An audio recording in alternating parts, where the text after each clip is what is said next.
What's up, everyone out there in Square Body Land? Welcome to a special Canadian edition of Merricks Garage. I am up in northeastern Canada, about 2 hours north of Montreal, in a beautiful part of this beautiful country. And I am working on a Blazer with a gentleman who wants to race it. And about 4 months ago, I had a guy reach out to me who lives up here, and he just mentioned Dakar and Blazer, and that's all I needed. So I reached out to him, learned a little bit about what he's doing, and I was hooked. So for the next 2 weeks, I'm up here working on a build for a gentleman who wants to run the Paris Dakar, which is now in Saudi Arabia, in a 1980 K5 Blazer. I'm up here with my family. He graciously flew us up here and put us up at one of his lake houses, and we are building a killer Blazer. It's going to be built for just brute reliability, endurance, strength, torque, and just the ability to survive some brutal conditions. So I'm going to walk you around the shop today, show you where we're at. It's very early. We basically got the axles in, we stripped the body off, and we're working on the frame this week. So while I'm up here for 2 weeks, we're hoping to get the suspension done, get the frame ready, so when the engine arrives, we can get everything plugged in and run fuel lines and all that sort of thing. So crazy things. I never thought I'd be up in Canada building trucks for guys to race in the Dakar, but here we are. And hopefully I can parlay this into a chance to tag along when he goes out there in 2027. Our objective is to build the truck minus the roll cage, fire suppression, and some electrical stuff. It then gets shipped out to Europe, where a specialized rally company will do all the retrofitting of the necessary equipment for safety regulations and things like that. That will be his support team. That will be the people responsible for getting the vehicle through contingency and passing all the tech inspections and things like that, which is a huge relief because I don't want to torpedo this guy's trip because I screw up a weld or something. So I'm grateful that it's in the hands of some professionals out in Europe who know all the rules. Super cool. I mean, just a complete direction change from what I normally do, building trucks to just cruise around, do rock crawling and things like this. It's going to be a go fast, stay together, endurance built rocket. So let's go take a look at it. I think you guys are going to dig what we're doing. So we're staying down on this lake that I can't pronounce, and his compound is up this hill, and I get to 4-wheel drive to work. So I'm gonna try and film this road for you because it's pretty epic.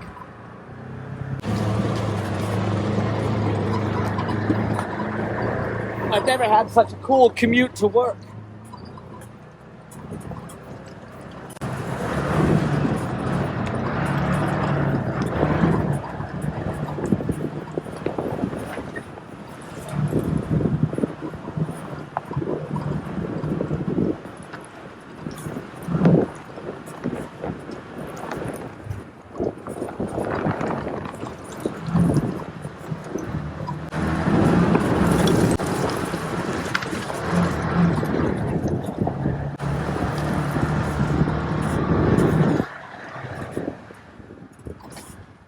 Looks like I'm early.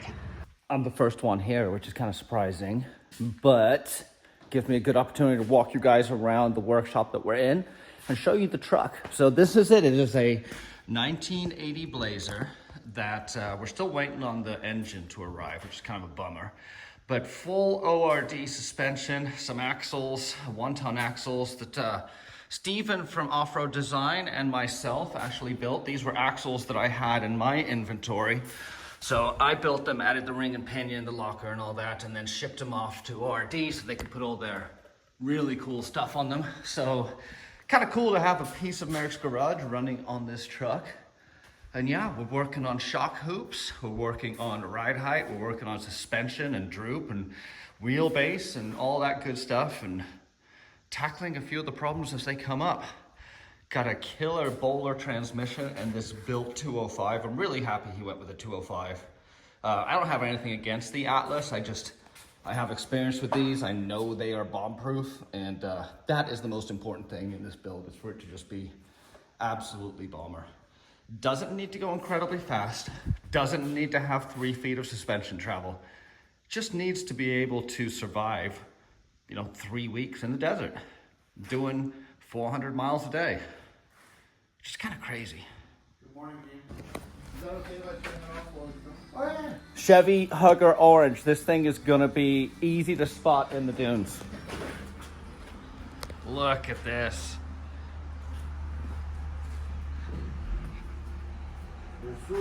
Oh, and the sweet, sweet sound of a Cummins 12 valve.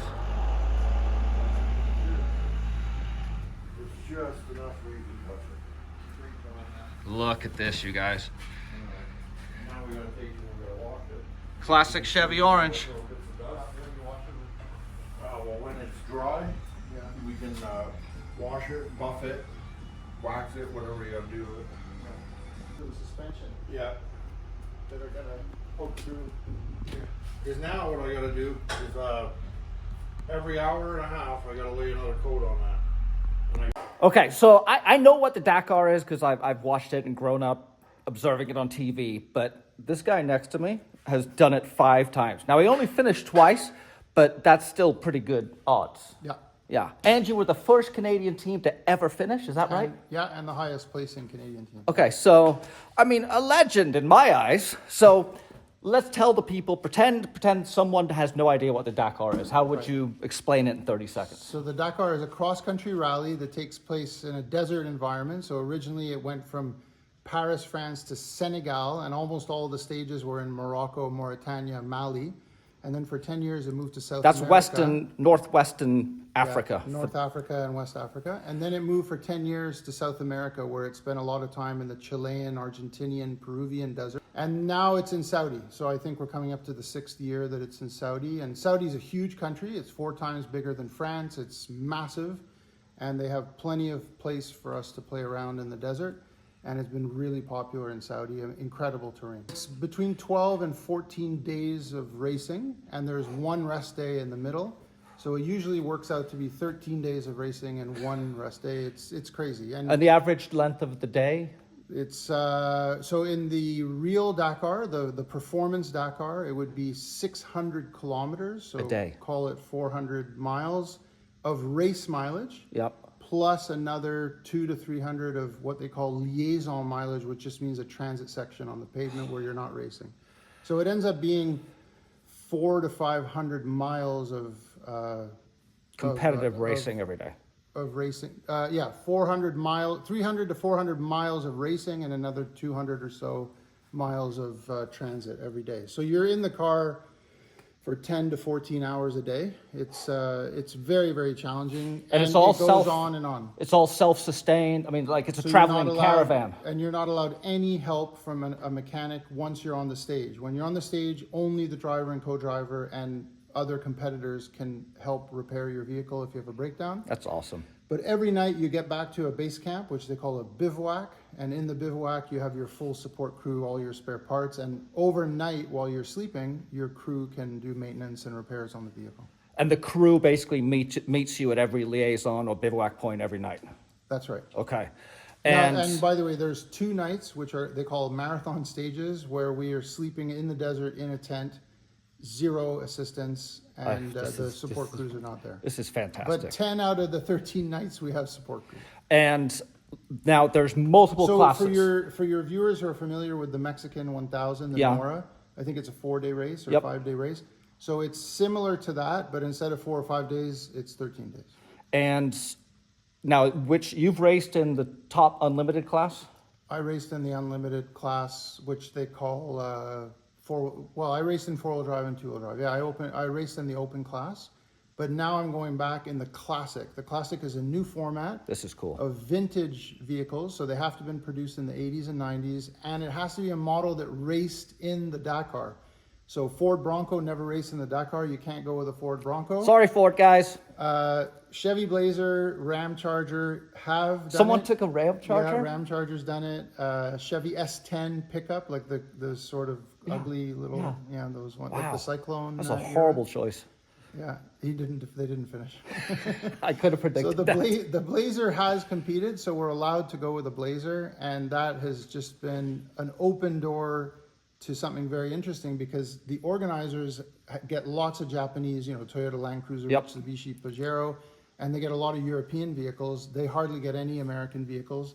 So I'm really happy to go with something In bright orange. with a V8. Yeah. Yeah. Now, the spirit is you've got to stick with, if you're leaf sprung, you still stay leaf sprung. If you're a V8, you stay V8. Yeah, you have to be period correct. So you're allowed to change the engine to one that was made by the same manufacturer, but it has to be kind of from the same era. That's So why we're doing a small block. We're not doing LS. That's right. Yep. Oh, this is going to be so cool. But we have to stick with leaf springs. So they're very strict about that. If it was a leaf spring vehicle, they don't want to see conversions to multi-link or coils. That makes sense. So that's going to limit our performance, but we will be competing against other vehicles that are leaf sprung as well. And the build we're doing is actually for 2027. Are you doing it in 2026? I'm going to do it in 2026 to learn the rules of the Classic, because the Classic is a regularity rally, so it's different than an all-out performance rally, and I'm not familiar with those. It's more hitting rules. like waypoints and time markers and It's stuff. very navigation heavy, and it's Yeah. all about being precisely on time. So if anyone remembers old school enduros, Yep. you have to arrive. You can't arrive early and you can't arrive late. So they want to see consistency and reliability. Yep. And what car are you doing it in 26? Toyota Land Cruiser HDJ 100. So that's like 3 generations ago. Okay. Land Cruiser. That's the most modern vehicle that you could have in the classic category. And that'll be a good one for us to learn in. And then we'll go back in January 27 with the Blazer. And in May of 26, so just 4 months after we learn with the Land Cruiser, we're going to test in Morocco with the Blazer, which you're going to come to. Heck yeah. Oh, you kidding me? You can't keep me away. Okay, well, I'm stoked to be a part of this, and I'm glad you guys got to hear from the man exactly what it is. Go look up Dakar on YouTube. I'm sure a lot of you guys know about it, but yeah, cool project. Thanks for including me. Pleasure. Well, there's going to be more coming up, but we are busy getting the suspension in, getting the crossbars all set, track bars, and cross members. The body is going to be showing up in the next, I think tomorrow?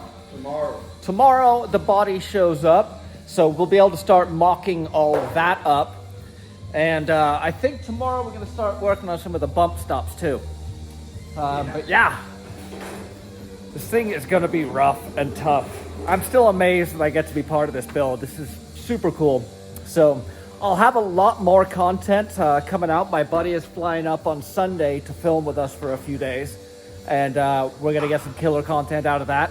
And yeah, I'm going to link a video up here to another build we did that was an expedition build that the guy has taken out and taken all over the US. It's a Tacoma, but it's still awesome. And make sure to hit that subscribe button. We'll see you in the next video.